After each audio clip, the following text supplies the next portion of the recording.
ফেলুরে, তুই আজ পড়া করে এসছিস? কোন স্যারের পড়া? কবিতা ম্যাডামের না জগন্নাথ স্যারের? আরে জগন্নাথ স্যারের গরুর রচনা পড়ে আসতে বলেছিল যে স্যার। ও হ্যাঁ হ্যাঁ, গরুর রচনা তো আমি পড়ে এসছি। আমার পড়া হয় নাই রে, আমি কালকে যাত্রা দেখতে গেছিলাম। এই ফেলটু বয়রা তো কোনোদিনই পড়া করে আসে না। ঠিক বলছিস মৌটুসি, ঠিক বলছিস। এই মোটুসি, তোর টুসটুস গালগুলো কিন্তু কামড়ে দেবো বলে দিচ্ছি। এই মৌটুসির পেছনে তোরা লাগছিস কেন রে? কেন, মৌটুসিকে তো গার্লফ্রেন্ড হয়?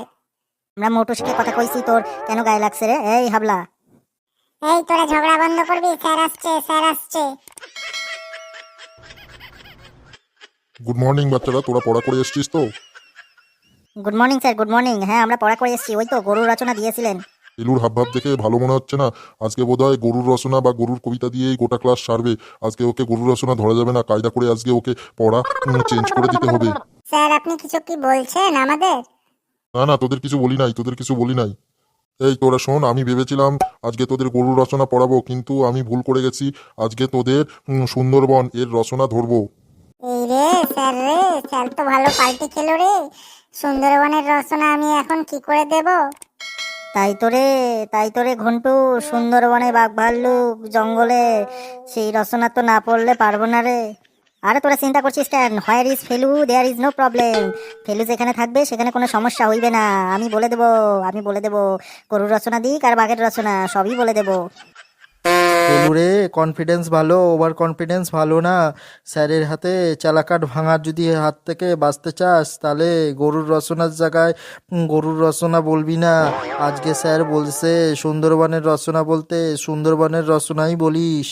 এই তোরা সব চুপ কর, কিপ সাইলেন্স, কিপ সাইলেন্স।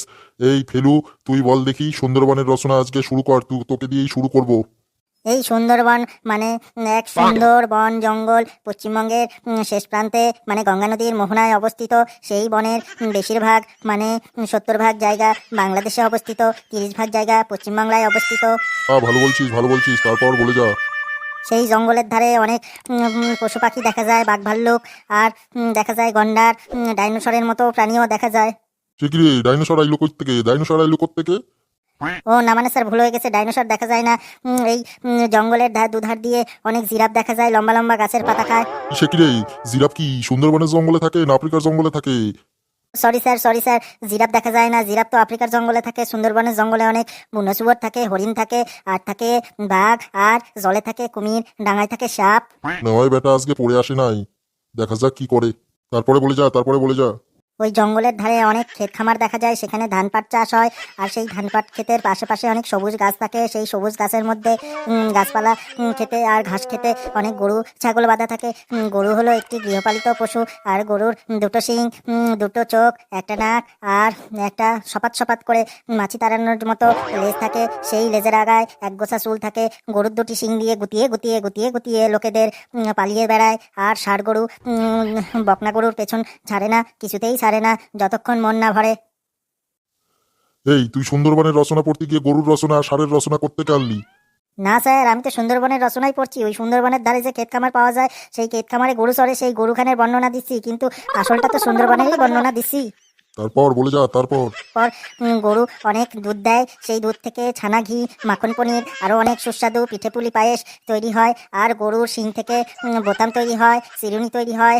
আর গরুর খাওয়ার খেতে ন্যাপদানা খায়, ঘাস খায়। সেই ঘাস কাটতে গিয়ে অনেকে আবার বাঘের খপ্পরে পড়ে। সেই বাঘ আবার মানুষ খেকো বাঘ মাঝে মধ্যে জঙ্গলের ধারে এসে মানুষ, গরু, ছাগল, বুনো শুয়োর, মুরগি, হাঁস সব তুলে নিয়ে যায়। এগুলো কি তোর সুন্দরবনের রচনা?